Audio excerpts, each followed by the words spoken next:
the first thing you feel is not pain. It's the silence. Snow is falling somewhere in the dark, muffling the world, while you lie half buried in a shallow foxhole on the Western Front. Your boots are soaked, your greatcoat is stiff with frozen mud, and the rifle in your hands is so cold it burns your skin. You have not slept properly in 2 days. The temperature is dropping below freezing again. The artillery has finally fallen quiet, but you know that can change in a heartbeat.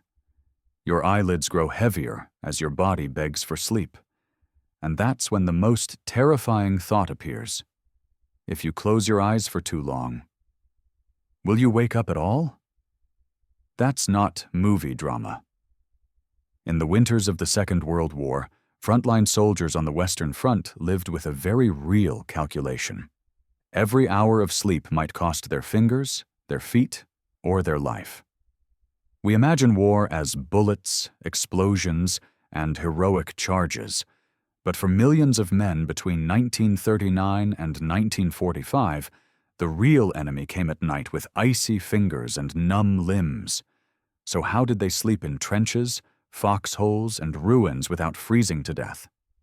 And just as important, what did that kind of sleep, even when it was possible, do to their minds? To answer that, we have to look at the Western Front not just as a battlefield of nations, but as an environment that attacked human bodies and minds in slow motion. In the autumn of 1944, Allied soldiers pushing through France, Belgium, and the Netherlands ran into a problem that no tank or bomber could fix: bad weather, bad terrain, and constant exposure. The same story played out, in different forms, for German troops defending the Siegfried Line, holding the Ardennes, or huddling in shattered farmhouses under Allied artillery. They all had to solve the same brutal problem. Where do you close your eyes when the world around you is literally trying to freeze you in your sleep? Start with the most basic reality. The human body is terrible at dealing with cold, especially when you're exhausted and underfed. As your core temperature drops, your body sacrifices your extremities to keep your vital organs warm. Blood flow to hands and feet decreases, skin starts to freeze, and ice crystals form in tissue. That's frostbite. If it's bad enough an infection sets in, you get gangrene, your flesh literally rotting on the bone, often ending in amputation. Now imagine trying to drift off in a wet, half-frozen hole in the ground, knowing that falling into too deep a sleep could mean waking up without toes or fingers. On the Western Front, frontline sleeping arrangements were a constant compromise between tactical necessity and survival. Trenches, foxholes, and dugouts had to be shallow enough to be quickly exited under fire, but deep enough to shield from shrapnel and wind. German and Allied manuals both stressed the importance of cover, but in practice, a foxhole could be anything from a carefully revetted, timber-lined dugout to a hurriedly scraped depression barely big enough for 2 exhausted men to curl into. When the weather turned, soldiers had to make those holes into something resembling a bedroom, or die trying. Both sides developed layers of solutions. Officially, armies issued winter uniforms, blankets, ground sheets, and sometimes sleeping bags. The U.S. Army had wool uniforms, layered with greatcoats, mackinaws, and sometimes pile liners. The British had heavy greatcoats and wool battle dress. German troops relied on their field gray wool uniform and greatcoat, later supplemented by padded winter suits, reversible camouflage parkas, and fur-lined boots for some units. But the truth on the ground rarely matched the ideal from the manuals. Frontline units were often under-equipped, or equipment arrived late, soaked, or damaged. During the first severe winter along the Western Front line, many German soldiers defending in 1944 complained that they'd been issued summer-weight uniforms because Hitler's high command had bet on a swift victory. On the Allied side, U.S. troops in the Hurtgen Forest and early in the Ardennes offensive were frequently lacking overshoes, extra socks, or effective waterproof gear. Clothing alone was not enough. The key to sleeping without freezing was not just what you wore, it was what you lay on and what lay over you. Every soldier quickly learned one hard rule: the ground steals heat faster than wind. To sleep at all, you had to separate yourself from the frozen earth. In trenches and foxholes, men would layer whatever they had: boards scavenged from barns, branches from nearby woods, straw from farmyards, ration boxes, even dead leaves, all to create a thin insulating barrier between their body and the soil. British and U.S. manuals advised building duck boards or raised platforms in dugouts to keep men off mud and water. German defensive lines sometimes featured sophisticated bunkers with wooden floors, bunks stacked in tiers, and even small stoves. But a lot of the time, especially in the forward-most positions, insulation meant something much simpler and more desperate. You might stuff your boots and between your socks with straw. You might shove paper, rags, or extra shirts into your boots or trouser legs to try to preserve whatever warmth you generated. German soldiers often used straw-filled mattresses in more permanent bunkers, but forward foxholes were another story. Sleeping on post meant leaning against the side of the hole, rifle in hand, while your legs slowly went numb. Heat sources were rare and dangerous. Open fires gave away positions to the enemy and could draw artillery. So soldiers turned to small, hidden sources of warmth. German bunkers sometimes had tiny pot-bellied stoves, their chimneys carefully camouflaged and vented through narrow openings. Allied units in more secure rear positions would light braziers or gasoline stoves to warm tents or barns. But in the closer trenches and foxholes, the rule was often brutal. No fire.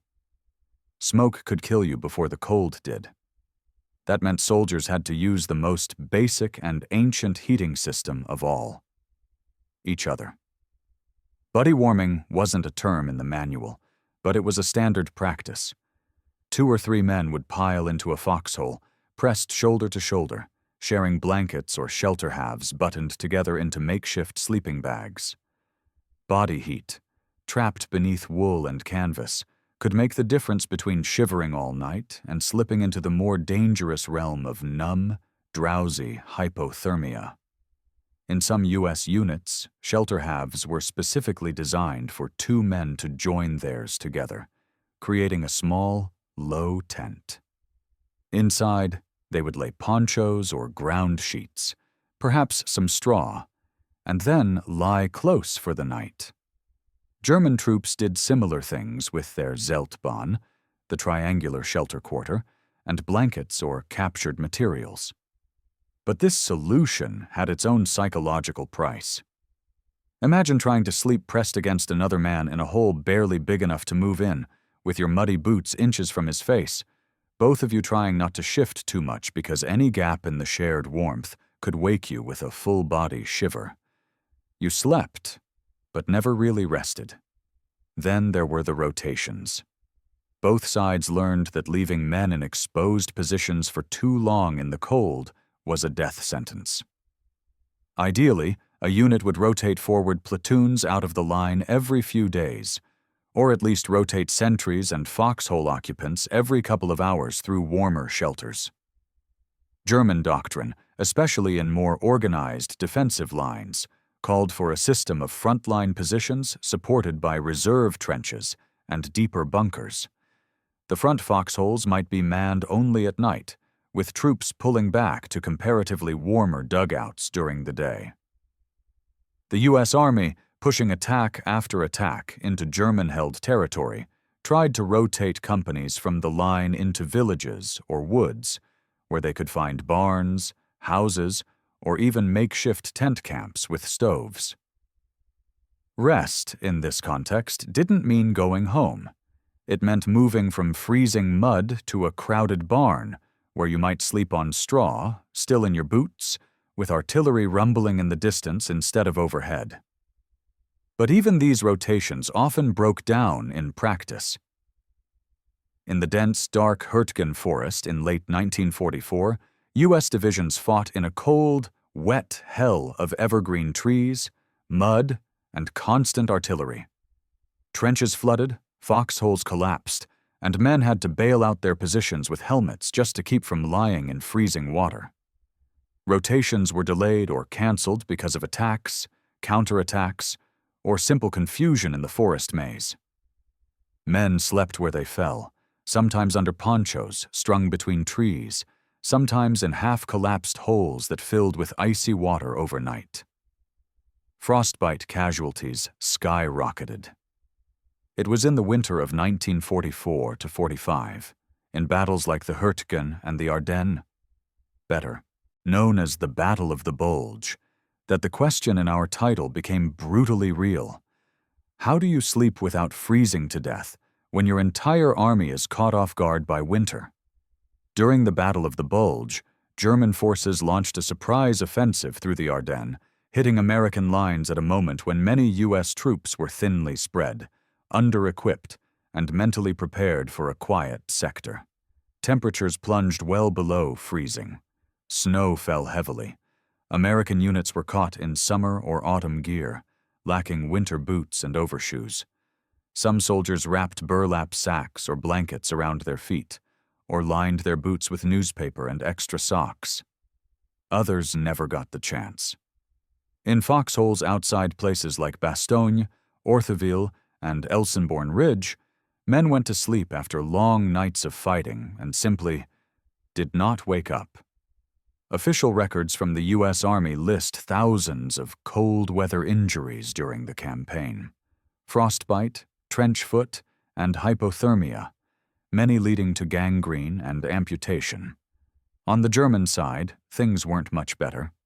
Their initial surprise and momentum couldn't change the brutal arithmetic. Long marches, inadequate supply lines, and fuel shortages meant that many German units bivouacked in forests and fields without proper shelter, while American artillery tore apart tree lines above them.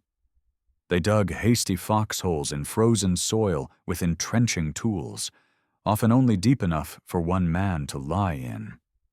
Fires were a luxury and a risk. When they did have access to villages or structures, they crammed into cellars and barns, sleeping on straw, fully clothed, often still wearing helmets, weapons within arm's reach. What's easy to overlook in all of this is how the constant threat of freezing shaped not only where and how men slept, but whether they dared to sleep at all. Imagine you are an infantryman holding a defensive line at night. The cold is so intense that your hands can barely load your rifle.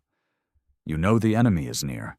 You've heard their patrols, the distant clatter of weapons, the low murmur of voices carried over the snow. You also know that falling asleep on sentry duty is a court-martial offense, and in some armies, technically punishable by death. But you've been awake for 36 hours. Your brain starts to play tricks on you. Trees move in your peripheral vision. Sounds blur. The line between dream and reality begins to thin. This was the psychological battlefield of cold. Soldiers developed rituals to stay awake, silently reciting prayers, songs, or multiplication tables, shifting weight from one foot to the other, pinching themselves, quietly talking to their buddy in the next foxhole. In some units, men would agree to nudge or kick each other every few minutes, a primitive alarm clock of fear and camaraderie. When they finally got a chance to sleep, it was often in short, fractured bursts. An hour here, 20 minutes there. Full deep sleep was rare and, in extreme cold, sometimes dangerous. In advanced stages of hypothermia, the body actually feels warm. A false sense of comfort can lull a man into a sleep he never wakes from. There are accounts from the western front of soldiers found in the morning, curled peacefully in foxholes, as if simply asleep. But the stiff, waxy skin of their hands and feet told a different story. So why didn't more of them die? The answer lies in a combination of improvisation, discipline, and sheer stubborn human adaptability. Both sides' medical services and commanders eventually realized that cold was destroying combat power as effectively as enemy fire. Manuals were updated. Training emphasized foot care, constant movement, and proper use of whatever insulation was available. The U.S. Army, for example, pushed out instructions urging soldiers to change socks frequently, dry their feet when possible, and avoid tightly lacing boots, which could cut off circulation and accelerate frostbite. German units, experienced from years of Eastern Front winters, sometimes had more practical knowledge, stuffing boots with straw, sharing blankets, sleeping in shifts, building low, well-camouflaged shelters out of logs and sod. Wherever possible, units built dugouts that went below the frost line, where the Earth's temperature was more stable. Even a meter or two underground, the air could be noticeably warmer than at the surface, especially when combined with wooden lining, makeshift doors, and tiny stoves or candles. A single candle in a small enclosed space can raise the temperature just enough to make sleep less deadly. That's why so many wartime accounts mention the eerie glow of a single flame flickering in a dugout as men snored and muttered in their dreams. Yet these solutions came with their own psychological cost. Crowded into a narrow underground shelter, 20 or 30 men might sleep in triple-tier bunks, cheek by jowl. Lice and fleas thrived. The smell of damp wool, unwashed bodies, tobacco smoke, and fear created an atmosphere that stuck in veterans' memories for decades. To sleep here was to surrender not only to exhaustion, but to the knowledge that a single direct hit from an artillery shell could turn the bunker into a tomb. Many soldiers reported a specific kind of recurring nightmare, being buried alive, trapped under earth and timber, unable to move. The brain tried to process, in sleep, the claustrophobic reality of where the body lay every night. On the Western Front, the enemy wasn't just cold, it was the combination of cold, fear, and constant noise. Artillery bombardments made sleep physically impossible for hours on end, then stopped suddenly, leaving behind a silence so complete that soldiers couldn't trust it. Many described lying awake in their blankets, too scared to fall fully asleep in case the attack resumed or an enemy patrol slipped through the wire. Others dropped into sudden, overwhelming sleep the moment the shells stopped, only to jerk awake minutes later to the sound of a shouted warning or a nearby explosion. Over time, this stop-start pattern of terror and exhaustion carved deep grooves into men's minds. Combat fatigue, and what we'd now call PTSD, weren't just caused by seeing death and destruction. They were amplified by months of broken, freezing sleep. In letters and diaries, you can read the language of men who were not just physically cold, but mentally numb. They write about longing for a real bed almost as much as they longed for home itself. One U.S. infantryman in the winter of 1944 wrote that he dreamed of a mattress, light, and silence every night. Not women or glory, just those three simple things. On the German side, defenders holding the West Wall and later retreating through ruined cities often slept in the rubble of houses, under stairwells, in cellars half filled with bricks and snow. Even when they had access to actual beds, many chose to sleep in their uniforms on the floor, boots on, because the fear of a sudden attack was stronger than the comfort of feathers and sheets. That habit, sleeping half ready for flight or fight, didn't magically disappear after the war. Many veterans took it home with them, waking at sudden noises, sleeping lightly, or never quite feeling comfortable without a blanket wrapped tight, even in peacetime. When we ask how soldiers slept without freezing to death, we're really asking something deeper. How did they rest, knowing that the world around them was designed to kill them, slowly, relentlessly, even in their most vulnerable moments? The answer is harsh, but simple. Often they didn't sleep in any way we'd recognize. They snatched fragments of unconsciousness wherever they could. They learned to doze sitting up, leaning against trench walls, riding in the backs of trucks, or standing in crowded train cars, wrapped in greatcoats and blankets. They slept in barns among cows and horses, using the animals' body heat as a primitive heating system.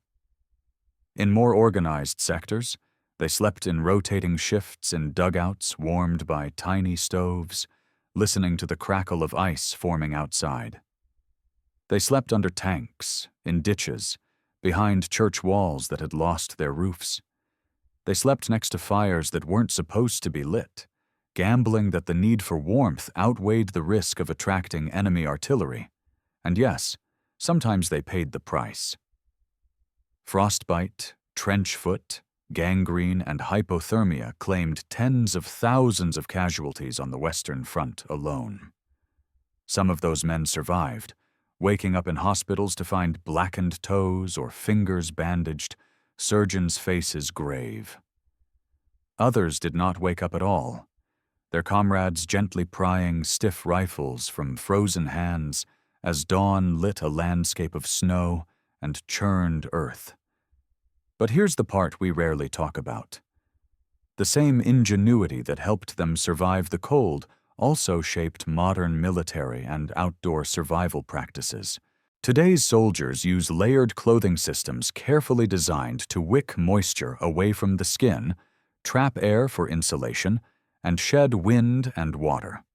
They sleep on insulated pads instead of bare ground. They use lightweight, high-performance sleeping bags rated for specific temperatures. Many of these principles were learned the hard way in places like the Ardennes, the Hurtgen forest, and the flooded Dutch polders.